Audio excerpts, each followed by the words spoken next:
Assalamualaikum warahmatullahi wabarakatuh. Bagaimana kabar Anda pemirsa? Senang sekali saya Azalia Farli kembali menjumpai Anda dalam Aceh Bicara.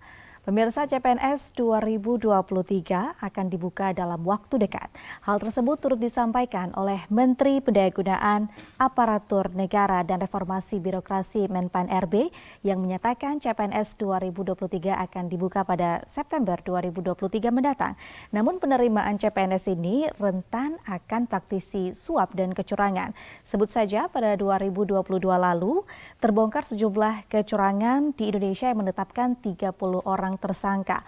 Lantas bagaimana agar penerimaan CPNS yang akan mendatang ini bebas dan transparan? Kita akan membahasnya dalam Aceh Bicara. Tentu saya sudah menghadirkan 4 orang narasumber bersama saya yang akan saya sapa. Assalamualaikum Bapak Dwi Saputro. Waalaikumsalam. Sehat Pak Dwi? Alhamdulillah sehat. Alhamdulillah sehat. Pemirsa, Pak Dwi merupakan Kabid Pengembangan dan Supervisi Kepegawaian BKN Aceh, dan bersama kita juga telah bergabung Kepala Perwakilan Ombudsman RI Provinsi Aceh. Assalamualaikum Ibu Dian Rubianti. Waalaikumsalam warahmatullahi. Sehat Ibu Dian? Alhamdulillah. Segar sekali hari ini Bu. Terima Paling kasih. Cantik di antara yang lain. Karena cuma satu-satunya narasumber perempuan ya. Iya baik. Dan selain itu kita juga telah menghadirkan PLT Kabuslatbang Kanlan Aceh. Assalamualaikum Bapak Said Fadil. Waalaikumsalam warahmatullahi wabarakatuh. Sehat Pak Said? Alhamdulillah sehat. Alhamdulillah sehat, dan tentunya kita juga menghadirkan pengamat kebijakan publik. Ada bersama kita Dr. Nazrul Zaman. Assalamualaikum Pak Nazrul. Waalaikumsalam warahmatullahi wabarakatuh. Ya, senang sekali kita berjumpa lagi dan akan membahas sejumlah hal tentang penerimaan CPNS 2023 agar dapat bebas dan transparan serta berjalan dengan baik. Namun sebelum kita memulai perbincangan bersama keempat narasumber kita akan break sejenak. Setelah jeda berikut ini kita akan membahas beragam perbincangan menarik tentang penerimaan CPNS yang bebas dan transparan di Aceh Bicara. Pemirsa, Anda kembali menyaksikan Aceh Bicara, dan untuk pemirsa yang juga ingin bergabung bersama kita terkait dengan tema ini, ingin bertanya langsung dengan narasumber, kita juga membuka line telepon yang tertera di layar kaca Anda. Sebelumnya saya ingin bertanya ke Pak Dwi terlebih dahulu, bagaimana sejauh ini persiapan pratahapan untuk CPNS 2023 yang akan digelar tahun ini, kabarnya Pak Dwi? Ya, untuk persiapan di BKN kebetulan kewenangan kita itu adalah sebagai penyelenggara ya di bawah Panselnas.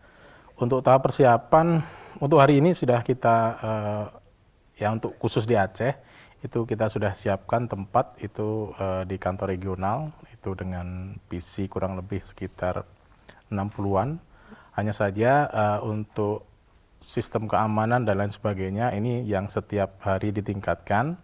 Kemudian dari segi tahapan ini sudah masuk mungkin besok ya penyerahan terkait dengan formasi yang diterima oleh pemerintah daerah terkait berapa formasi yang dibelikan oleh Menpan. Nah, untuk kesiapan barangkali sudah baku ya, jadi SOP dan lain sebagainya itu tinggal kita laksanakan saja.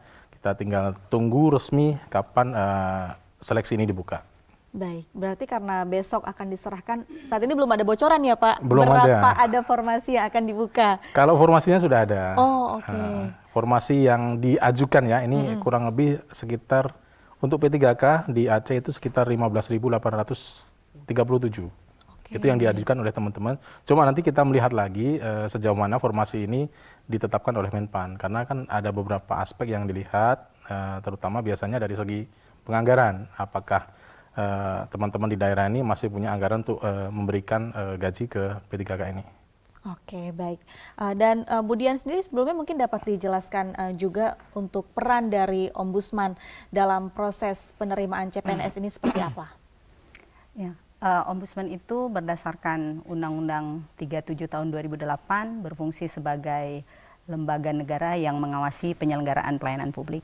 Nah, pelayanan publik itu sendiri salah satu bentuknya adalah apapun kegiatan atau layanan yang dilakukan baik oleh instansi, pemerintah daerah, BUMN, BHMN, BUMD, atau instansi yang ditunjuk. Dalam hal ini mungkin kalau berkenaan dengan CPNS ini panselnya gitu ya. Nah, jadi kenapa kita berkepentingan untuk mengawasi proses CPNS ini agar transparan dan bersih? karena mengingat prioritas pembangunan kita nih PN ketiga itu peningkatan sumber daya manusia, kemudian PN ketujuh kita ingin ada transformasi pelayanan publik. Jadi ini adalah semangat reformasi yang harus kita jaga. Kalau proses CPNS ini tidak berlangsung dengan baik, maka yang pertama sekali negara itu akan, dalam hal ini rakyat ya, kalau tidak mendapat pelayan publik yang kompeten, maka sepanjang umur si pelaksana layanan ini, rakyat itu akan dirugikan. Ya rata-rata mungkin pegawai negeri itu bekerja 30-35 tahun, kemudian masih ada pensiunnya lagi. Nah jadi itulah uang rakyat yang dikelola oleh APBN-APBD yang digunakan untuk CPNS ini. Maka itu kita perlu mengawal agar proses ini benar-benar transparan dan menghasilkan CPNS yang punya integritas, yang punya kompetensi, karena dia nanti akan bekerja untuk melayani rakyat. Kemudian yang kedua, bagi peserta sendiri ada proses-proses dan tahapan yang akan dilalui. Nah, kita reformasi itu terjadi kan karena maraknya KKN. Jadi ini juga yang kita jaga, semangat masyarakat yang kita jaga adalah rasa keadilan. Karena kalau rasa keadilan ini, kalau CPNS itu melalui proses meritokrasi yang jelas, yang transparan, ketika kita tidak lulus karena kita tidak mampu, itu saya yakin kita masih bisa berbesar hati. Tapi kalau kita tidak lulus karena tidak ada ahli keluarga, ahli famili, kita bukan siapa-siapa, tidak punya tante, tidak punya people in, orang dalam gitu ya, itu pasti akan sangat menyakiti rasa keadilan rakyat. Karena itu dari segi prosesnya juga kita perlu mengawal bersama. Dan Ombudsman setiap penerimaan itu memang selalu bekerja sama dengan BKA dan BKN untuk mengawasi proses ini, memastikan bahwa peserta mendapatkan haknya dan proses yang dilakukan itu memang sudah sesuai dengan regulasi dan prosedur. Baik, berarti di sini Ombudsman sebagai pengawas ya, agar memastikan masyarakat dapat keadilan dari dalam setiap proses pada penerimaan CPNS ini. Baik, untuk Pak Said, ini dalam beberapa waktu terakhir kita tahu penerimaan CPNS ini menggunakan metode CAT. Apakah ini sudah dinilai efektif untuk mencari aparatur sipil negara yang berkompeten? Baik, ya. Mungkin kita lihat dulu dari konteks keberadaan kami di lembaga administrasi negara, bahwa lembaga administrasi negara dalam hal ini sebagai salah satu unit kerja pemerintah dan kementerian yang diberikan amanat di dalam Undang-Undang ASN untuk melakukan pengkajian dan kebijakan pengembangan kompetensi ASN. Nah, terkait tadi yang ditanyakan terkait dengan proses rekrutmen calon pegawai negeri sipil yang sudah menggunakan sistem yang sudah sangat akuntabel ya di dalam konteks memastikan kesesuaian kualifikasi pegawai dalam konteks kompetensi dasar. Nah, namun yang keterkaitannya dengan proses yang lebih lanjut dari proses rekrutmen pegawai itu tentu tidak hanya berhenti sampai dengan proses dia lulus di dalam memenuhi kualifikasi kompetensi dasar maupun kompetensi bidang dan kemudian diangkat menjadi calon pegawai negeri sipil. Nah, ini kata kuncinya di situ adalah calon pegawai negeri sipil.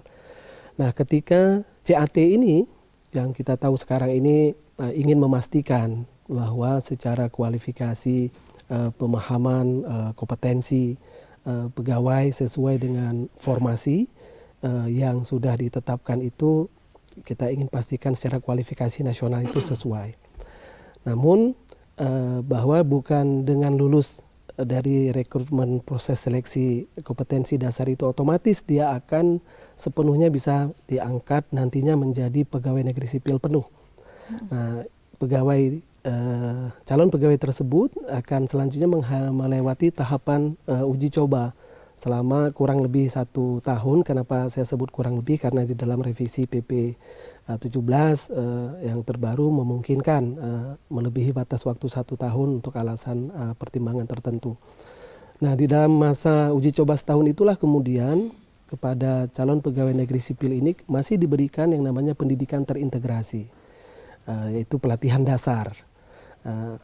Di mana pelatihan dasar ini sekaligus bukan hanya ingin karena bahasa di dalam undang-undang itu adalah masa uji coba, karena kita sama-sama paham bahwa salah satu problem utama dari sumber daya manusia kita itu bukan hanya kita kekurangan orang yang mampu bekerja, orang yang memiliki kompetensi secara kualifikasi pendidikan dan penguasaan bidang tugasnya yang mahir, tetapi salah satu problem utama sumber daya manusia kita itu adalah terkait dengan karakter.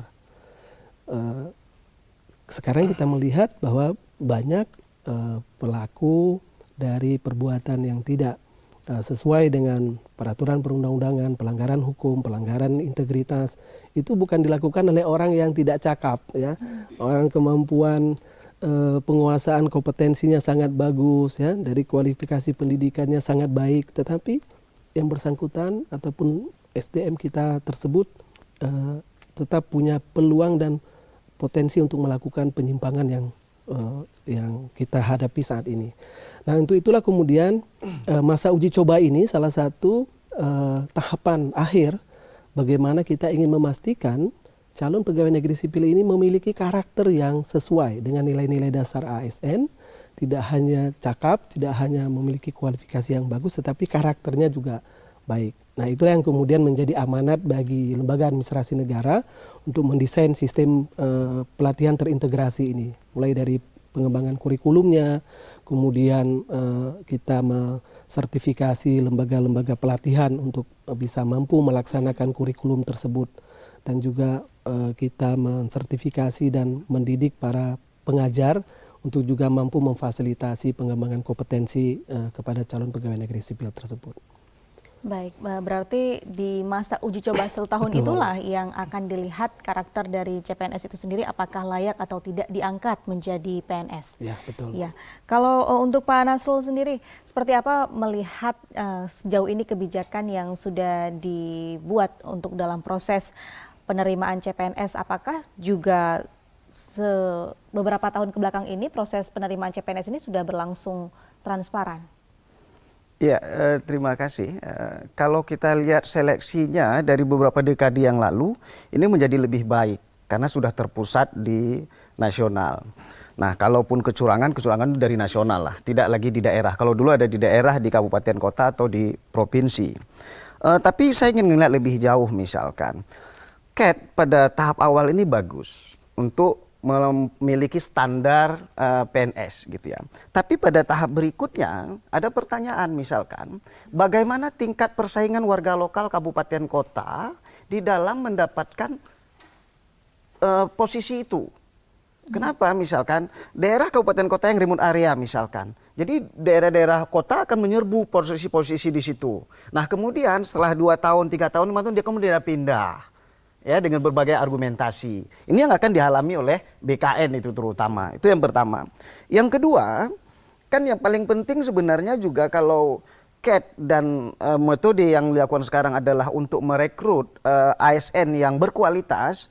Jangan lupa misalkan kemarin 300-an sampai 1000-an mengundurkan diri dari ASN. Kenapa? Karena negara ini pada satu sisi ingin ASN berkualitas, pada sisi lain sebenarnya tidak mampu membiayai orang-orang berkualitas ini untuk bekerja di pemerintahan. Nah, misalkan kita lihat misalkan, ya kalau kita misalkan sudah lektor kepala profesor aja gajinya cuma 4 juta, 5 juta misalkan. Nah, itu ya sebenarnya di swasta udah berapa lagi misalkan. Nah, itu. Kemudian yang selanjutnya adalah kalau kita mau melihat lagi CAT ini Pak, mohon maaf nih, untuk golongan 2 kan sama semua CAT-nya. Kemudian golongan 3 sama semua, gitu ya. Tapi standar yang dibutuhkan di pekerjaan beda-beda. Ada kesehatan, ada sosial politik dan lainnya. Nah, ini perlu juga kajian-kajian yang khusus nanti dari pihak pemerintah. Nah, selanjutnya adalah kalau kita ingin melihat lagi misalkan masuk dalam konteks Aceh. Konteks Aceh itu dengan undang-undang pemerintah Aceh terutama pasal 118 misalkan, kita ada kewenangan yang dimungkinkan untuk mengelola rekrutmen dan sebagainya ini tapi dengan standar yang dari sana juga, tetapi misalkan masuk dengan tes ngaji misalkan. Nah, ini jadi penting juga misalkan untuk Aceh kalau kita mau benar-benar meningkatkan ASN Aceh gitu ya. Kita bicara Aceh. Nah, kemudian juga ada yang menarik ini Pak. Dari beberapa usulan pemerintah daerah dan pemerintah provinsi, pemerintah Aceh, itu melupakan sektor-sektor yang sebenarnya strategis bagi masyarakat. Contohnya begini, kebetulan saya dalam banyak berhubungan dengan kesehatan masyarakat misalkan, di puskesmas Pak, dana BOK itu miliaran sekarang. Tapi tidak ada akuntan yang mengelola keuangannya. Akhirnya bidan dan perawat mengurus keuangannya. Saya khawatir ini sebenarnya nanti menjebak mereka sendiri ketika diperiksa, diaudit dan sebagainya. Itu contoh. Kemudian tenaga laboratorium. Kita mendorong puskesmas menjadi ujung tombak layanan kesehatan. Tapi kita cek, kita hanya punya tenaga laboratorium di seluruh puskesmas di Aceh hanya sekitar 90-an. Dari 1.300 puskesmas misalkan. Nah, ini adalah sektor-sektor yang terlupakan oleh pemerintah kita di dalam mengajukan alokasi Pak namanya ya. Alokasi pengangkatan CPNS itu. Sehingga saya pikir masih banyak hal yang perlu kita lihat lagi, terutama kalau alokasi ini kan kalau kita lihat ditentukan oleh pemerintah pusat. Nah, alokasi oleh pemerintah pusat ini kan mengeneralkan semuanya. Memang ada kriteria-kriteria data yang diberikan Pak. Tapi pemerintah daerah kita kadang lupa memberikan data puskesmas, data dinsos, misal data kecamatan. Coba kita lihat di Aceh ini misalkan, kecamatan mana sih yang bekerja Pak? Itu kecamatan rata-rata jeblok pelayanannya. Puskesmas juga begitu. Oleh karena itu saya pikir dalam proses benar CAT ini menjadi harapan bagi orang yang memiliki kapasitas untuk berkompetisi secara fair dan adil. Tapi tidak hanya cukup sampai di situ. Bagaimana kemudian keadilan personal ini diturunkan pada keadilan tingkat wilayah kabupaten kota. Sehingga memang adil bagi kabupatennya menerima pegawai-pegawai yang bekerja di daerahnya. Nah ini perlu dilihat lagi nanti. Iya, baik. Kalau Pak Dwi sendiri untuk tahun ini adakah mungkin perbedaan metode penerimaan yang akan digunakan untuk CPNS 2023? Untuk metode kita masih tetap sama menggunakan CAT BKN. Hanya saja kemarin untuk P3K khusus untuk guru itu menggunakan UNBK. Nah ini terjadi kenapa? Yang pertama, secara fasilitas formasi untuk guru ini kan sangat banyak. Kebutuhan guru kemarin itu diperkirakan kurang lebih 1 juta itu baru terpenuhi sekitar 400.000. Nah makanya dengan metode menggunakan UNBK ini untuk P3K biasanya kan ada persyaratan telah mengabdi pada sekolah tersebut minimal kurang lebih 3 tahun. Jadi ketika mereka seleksi di tempatnya sendiri ini juga akan sangat efektif dan efisien terkait dengan sarpras yang dibutuhkan, kemudian juga biaya ataupun akomodasi terkait dengan pelaksanaan ini. Nah sebenarnya untuk metode ini ya ini di dalam Permenpan pengadaan ini biasanya ada perbedaan antara seleksi yang dilakukan oleh pemerintah daerah dengan pemerintah pusat. Nah biasanya ini ada syarat-syarat tambahan yang memang itu diatur di dalam Permenpan. Jadi saya contohkan misalkan untuk tenaga penjaga lapas. Nah penjaga lapas ini tentu selain dari kompetensi dasar dan kompetensi bidang, ini juga dilihat dari fisiknya, ya, juga kesehatannya, terutama terkait dengan tinggi badan, kemudian terkait dengan kesehatan dan lain sebagainya. Ini memang diperbolehkan di dalam aturan untuk merekrut formasi-formasi yang terspesifik.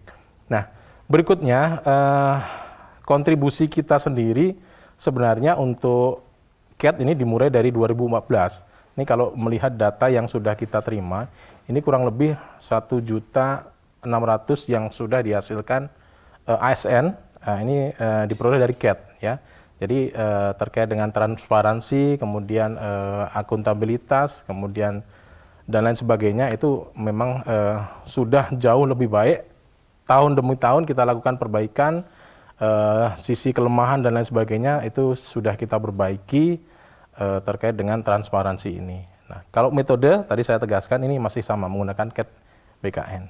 Baik, mungkin Pak Dwi juga mau menanggapi terkait sektor yang terlupakan yang tadi disebutkan oleh Pak Nasrul, bahwasannya ada mungkin ruang-ruang yang bisa disediakan formasi namun hingga saat ini belum ada. Namun bagaimana dari BKN sendiri? Betul sekali apa yang disampaikan oleh Pak Nasrul tadi. Memang di sini ketika teman-teman pemerintah daerah mengajukan formasi, ini dasarnya kan formasi. Ketika puskesmas ada lowong formasi, kemudian ketika mungkin sekolah juga ada lowong formasi dan lain sebagainya, ini kan sifatnya mengajukan formasi ke Menpan. Kemudian Menpan dengan pertimbangan teknis BKN menetapkan formasi. Ya, yang saya sampaikan di awal tadi, formasi itu ditetapkan minimal salah satu aspek yang dilihat itu adalah urgensi kebutuhan. Kemudian yang kedua itu terkait dengan penganggaran. Biasanya untuk menggaji pemerintah sekitar 70% masih ada digunakan untuk menggaji, itu biasanya dikasih formasi. Nah, betul sekali yang disampaikan Pak Sun tadi terkait dengan yang terlupakan ya.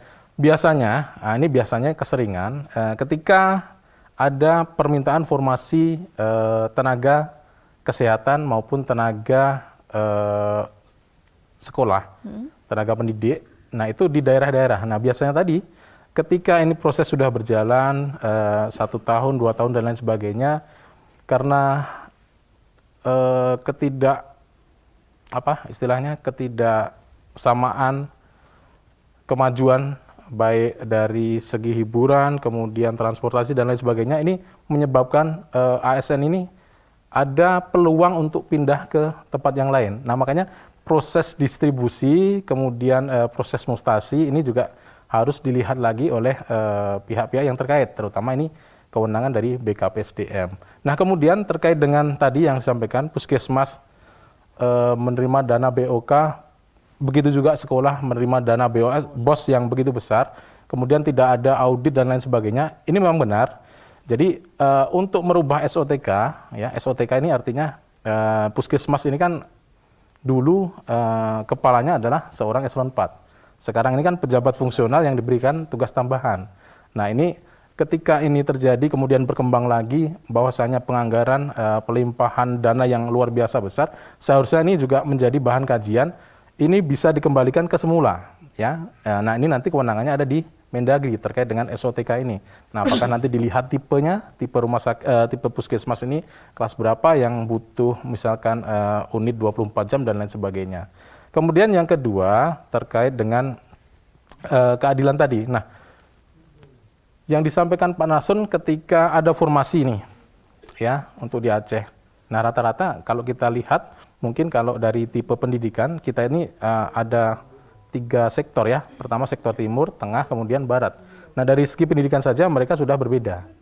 Nah, ketika ada formasi katakanlah di barat, ini kadang yang di tengah juga menyerur sana. Orang-orang kota menyerur sana. Nah, ini sebenarnya ada peluang ya. Ini sudah dilakukan oleh teman-teman di daerah timur sana. Jadi ada formasi khusus.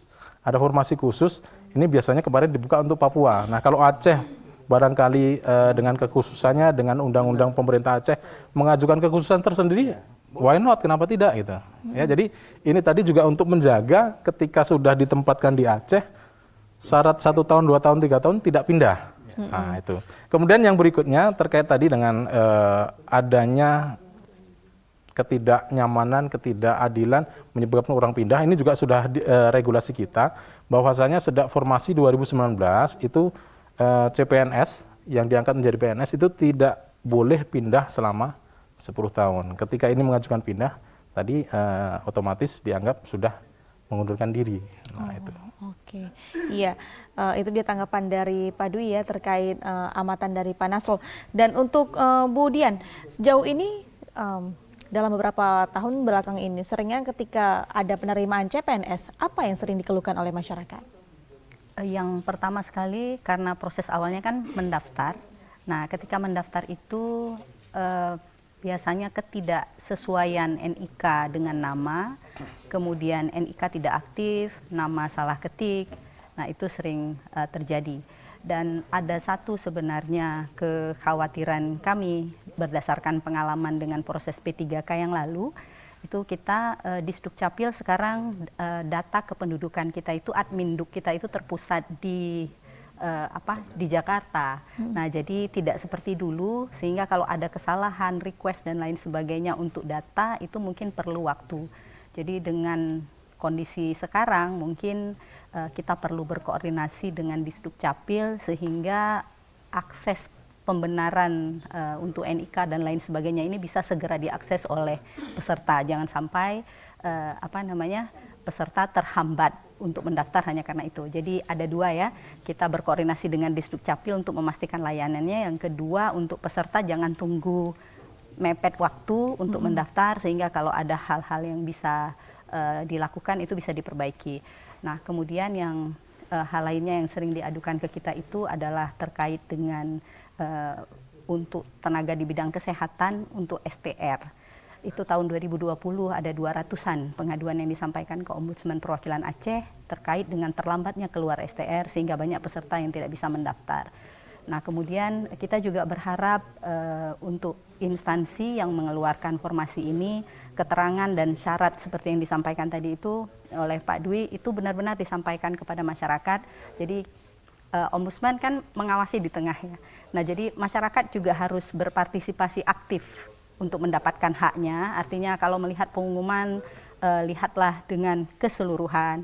Tahun lalu itu Kemenak, tahun 2021 itu Kemenak punya persyaratan khusus yang tidak dilihat oleh peserta. Kemudian sehingga ketika mendaftar berkasnya tidak lengkap dan gugur di seleksi administrasi. Kemudian yang satu lagi formasi kekhususan. Misalnya yang diminta perawat.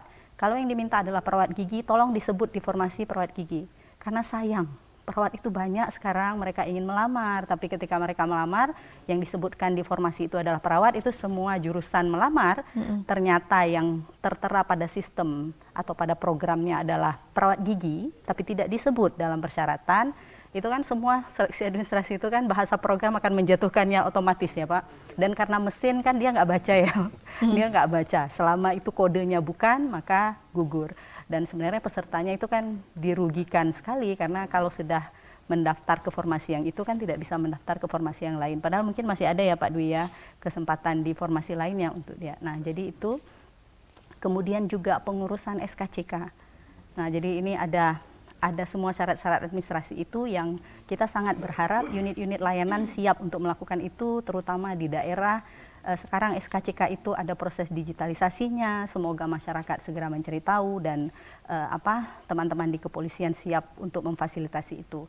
Kebetulan sekarang ini teman-teman Ombudsman sedang turun untuk melakukan penilaian di Sdukcapil dan layanan SKCK itu termasuk yang kami nilai kepatuhannya terhadap Undang-Undang Pelayanan Publik. Nah ini yang menjadi masukan kita sampaikan bahwa tolong dipersiapkan untuk memfasilitasi penerimaan CPNS yang akan datang sehingga layanan administrasi ini bisa terselenggara dengan baik. Nah jadi itu ya, jadi berkoordinasi dengan Disdukcapil, kemudian SKCK, kemudian untuk STR bagaimana, dan kalau ada kekhususan dalam formasi, informasi itu harus disampaikan dengan selengkap-lengkapnya. Sering sekali kita merasa bahwa kita sudah melakukan sosialisasi, tapi sebenarnya masyarakat tidak tahu dan tidak bisa hanya menyebut semua itu ada di website.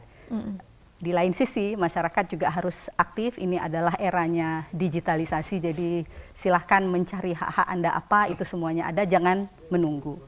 Baik, di sini berarti dibutuhkan ketelitian dari masyarakat itu sendiri ya. Benar. Yang pertama agar apa yang diupload atau ini berkasnya nanti sesuai dengan apa yang dibutuhkan. Ya baik. Kalau Pak Said sejauh ini CPNS yang sudah diterima, mungkin bisa disebutkan atau tidak perlu pasti ya berapa jumlahnya, berapa tingkatan persennya yang berhasil diangkat menjadi PNS? Ya. Terkait dengan kebijakan pendidikan terintegrasi ini sebenarnya mungkin kita lihat juga dulu dalam konteks bahwa itu semuanya itu sekarang ini kita integrasikan, tidak hanya semata-mata diletakkan tanggung jawab tadi kelulusan peserta segala macam itu berada di pihak lembaga pendidikan, pelatihan yang menyelenggarakannya. Dimana sekarang dengan kurikulum yang sudah kita sempurnakan seiring dengan beberapa kebutuhan merespon perubahan yang menyesuaikan terkait dengan karakter perilaku itu sendiri ya, kemudian menyesuaikan dengan bagaimana menjawab esensi dari makna uji coba tadi. Maka pelatihan terintegrasi ini sendiri sekarang kita juga melibatkan secara aktif instansi tempat peserta akan ditempatkan. Dengan kata lain, kalau dulu peserta pelatihan dasar itu dikirim ke lembaga pelatihan, kemudian lulus dapat STTP serahkan ke instansinya. Nah sekarang prosesnya itu sudah kita integrasikan. Dalam proses melaksanakan pelatihan dasar itu sendiri, instansi peserta itu terlibat, tahu persis seperti apa esensi dari tadi kan kita ingin memastikan kesesuaian karakter perilaku. Jadi keterpenuhan pencapaian kompetensi peserta tidak lagi hanya kita memastikan dia itu mampu dan cakap dalam konteks kemampuan kerja. Justru value yang utama itu adalah karakter. Maka di sini internalisasi nilai-nilai tersebut tidak hanya terjadi di lembaga pelatihan. Kalau sekarang kita juga sudah mengadopsi sistem kurikulum yang sudah tadi menjawab tantangan tadi kan, bahwa rekrutmen pegawai ini ada satu problem, yaitu masalah anggaran. Ya, anggaran itu tidak hanya untuk menggaji, tapi termasuk untuk mendiklatkan. Itu juga menjadi problem. Maka lembaga administrasi negara juga sudah melakukan beberapa terobosan untuk melakukan efisiensi itu. Jadi tidak lagi pelatihan itu full klasikal dengan konsumsi yang sangat banyak diperlukan, sarana prasarana yang sangat lama digunakan. Maka kita mengkombinasi. Jadi ada tahapan peserta belajar self learning, ada peserta belajar secara e-learning, dan ada tahapannya peserta melakukan aktivitas di tempat kerja, justru dalam konteks dia mengaktualisasikan, dia mempraktekkan apa yang sudah diinternalisasikan di dalam proses pelatihan di tempat kerjanya. Nah, ketika proses di tempat kerja ini, maka atasan peserta, rekan kerja peserta itu menjadi salah satu stakeholder yang kemudian kita libatkan dalam proses mengevaluasi. Bagaimana atasannya sebagai mentor juga memastikan bahwa calon pegawai negeri sipil ini memiliki karakter perilaku yang sesuai. Ya, kita ingin mencegah agar calon pegawai negeri sipil yang tidak memiliki karakter integritas, ya, tidak memiliki komitmen untuk pelayanan segala macam itu merupakan value nilai yang kemudian kita ingin pastikan sudah dimiliki oleh calon pegawai negeri sipil. Jadi tidak hanya dinilai oleh lembaga pelatihan, tetapi juga melibatkan instansi peserta. Dan kalau ditanya berapa persen, ya memang prosentasenya tidak signifikan, ya, yang tidak lulus itu. Ya, saya tidak punya angka sangat persis pasti, ya, karena memang lembaga administrasi negara mengakreditasi lembaga pelatihan di daerah maupun di kementerian untuk menyelenggarakan pelatihan ini. Ya, tentu nanti proses registrasi STTP-nya tetap di lembaga administrasi negara. Nah, dengan pertimbangan itu tadi bahwa salah satu proses memastikan kesesuaian value karakter itu tidak hanya sekarang ada di pundaknya lembaga pelatihan saja, tapi juga disinilah kita membangun kesadaran kalau instansi peserta melihat bahwa ini calon pegawai negeri sipil ini perilakunya culas, ya, tidak berintegritas, kemudian tidak bisa bekerja sama, tidak harmonis, ya. Inilah kesempatan kita mencegah yang bersangkutan itu tidak diluluskan. Jadi konfirmasi dari mentor, dari instansinya ketika proses evaluasi itu menjadi salah satu titik kita ingin memastikan. Kalau dulu dia kan sudah terlanjur bekerja, ya, sudah dapat SK, jarang masuk, tidak susah diajak kerjasama, tidak proaktif di dalam memberikan pelayanan segala macam. Dulu harus kita eksekusi dengan memberhentikan.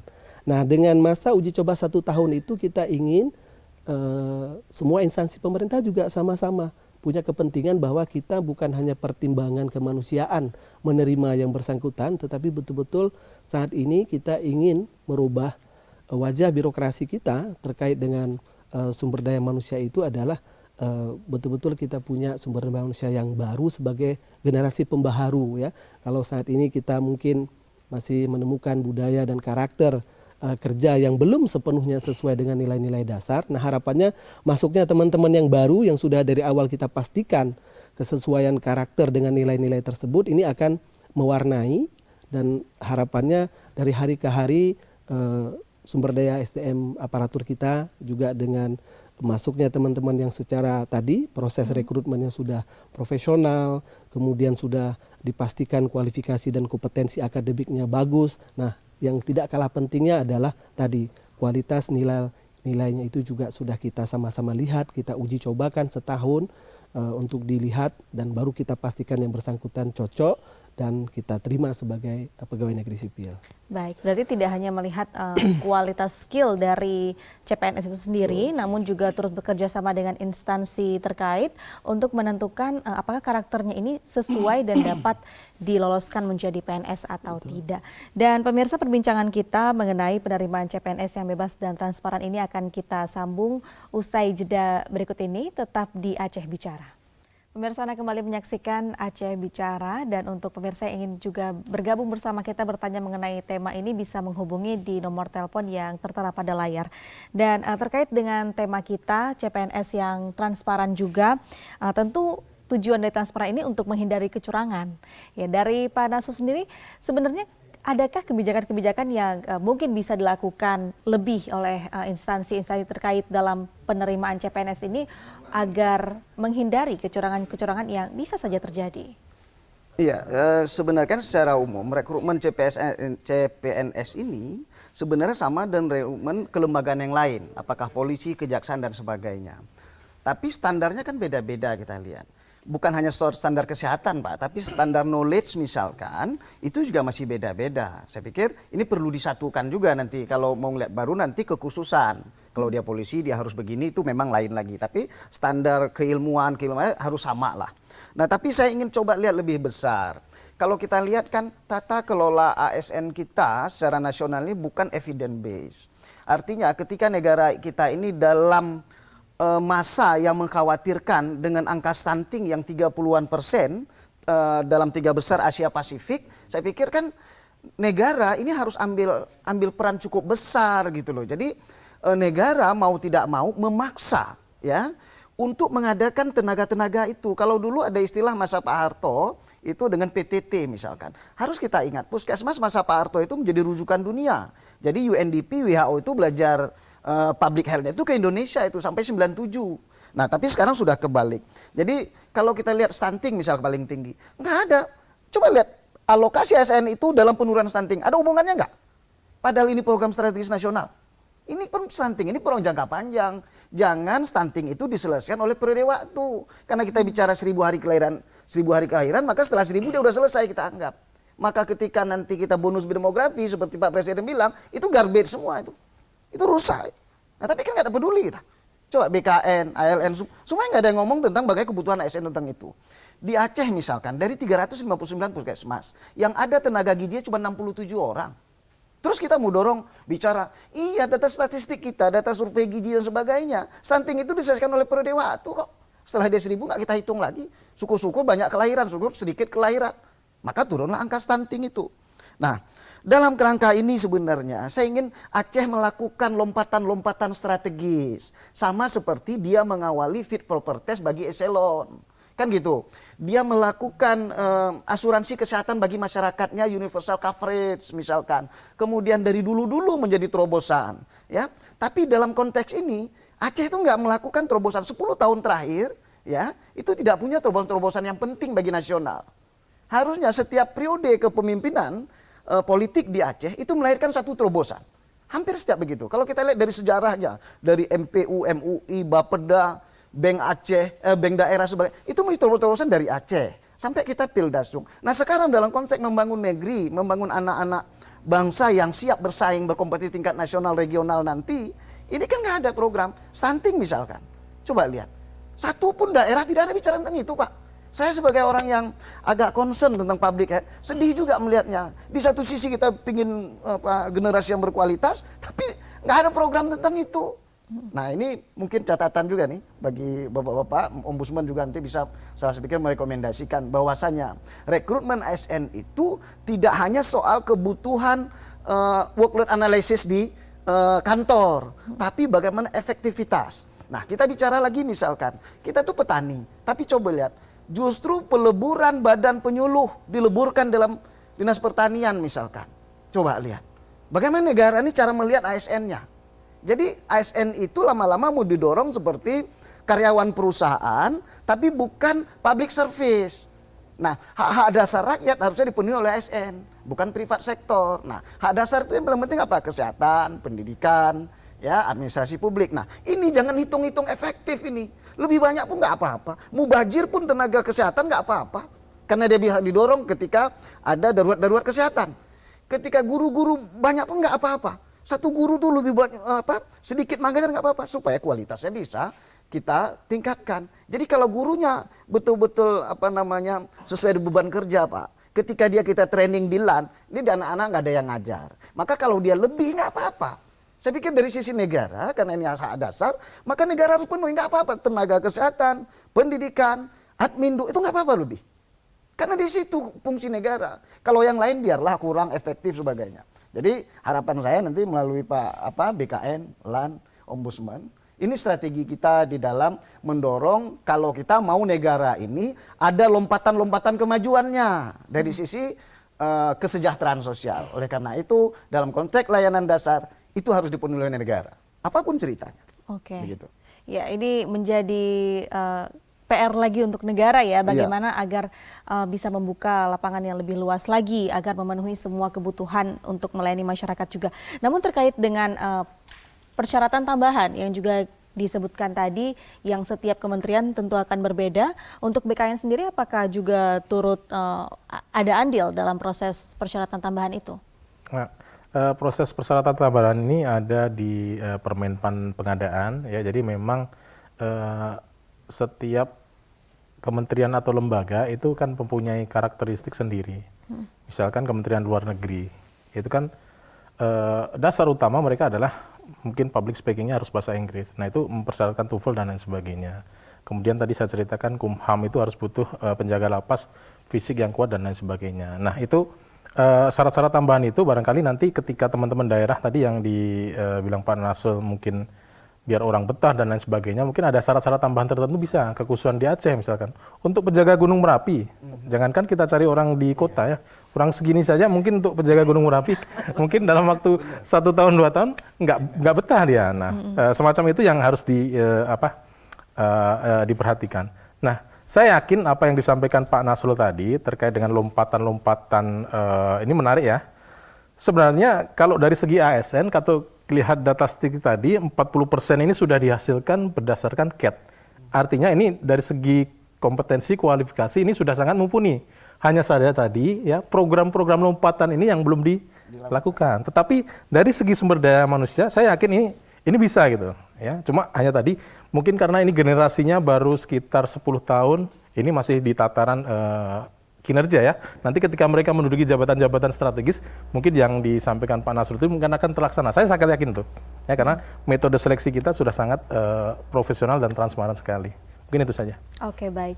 Dan untuk Budian dari Ombudsman, mungkin apa yang ingin disampaikan terkait himbauan dan juga harapan yang di sini berperan sebagai pengawas dalam proses penerimaan CPNS? Kalau saya sebagaimana yang saya sampaikan di awal tadi ya, bahwa kita bicara tentang merekrut satu pelayan publik untuk melayani rakyat, maka proses ini harus dipastikan benar-benar dilakukan dengan sesuai prosedur dan transparan dan lain sebagainya. Nah, ketika kita bicara tentang pelayanan ini, maka kami tentunya berharap bahwa ini juga harus dipikirkan, misalnya ya, kita juga bicara bahwa setiap satu warga negara punya hak yang sama untuk akses ini jika formasi yang dibutuhkan itu tersedia. Nah, kadang-kadang tadi Pak Nasrul juga sudah sempat menyampaikan, kita ketika melakukan anjab, analisis jabatan atau analisis kerja, kebutuhan, asesmen dan lain sebagainya itu guru misalnya. Apakah kita pernah betul-betul melihat data guru di Aceh itu kurang atau guru dengan bidang studi tertentu yang kurang? Tenaga kesehatan, apakah tenaga kesehatan secara totalnya kurang atau tenaga kesehatan dengan keahlian tertentu yang kurang? Misalnya Rumah Sakit Datu Beru ternyata punya 1 dokter spesialis yang tidak bisa ditempatkan di situ karena bayaran. Ada rumah sakit lain lagi gitu ya. Nah, jadi kekhususan yang seperti itu. Dan satu lagi masalah akses. Bagaimana dengan peserta dari Aceh Tenggara, dengan Simelu. Kalau untuk kita itu yang paling penting diperhatikan agar haknya terpenuhi.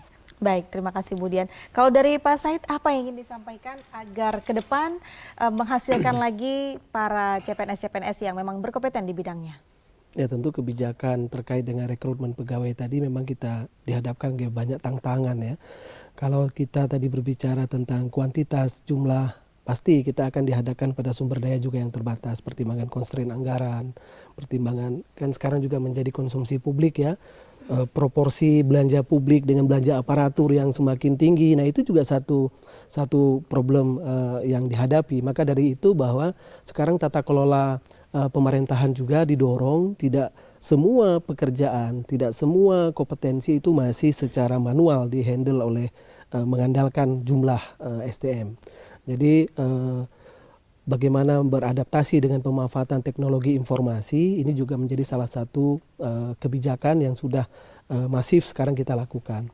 Termasuk tadi apa yang disampaikan oleh Pak Nasrun bahwa pengembangan kompetensi pun ikut pelatihan pun itu juga harus mampu langsung memberikan dampak kepada persoalan yang dihadapi oleh masyarakat maupun instansi.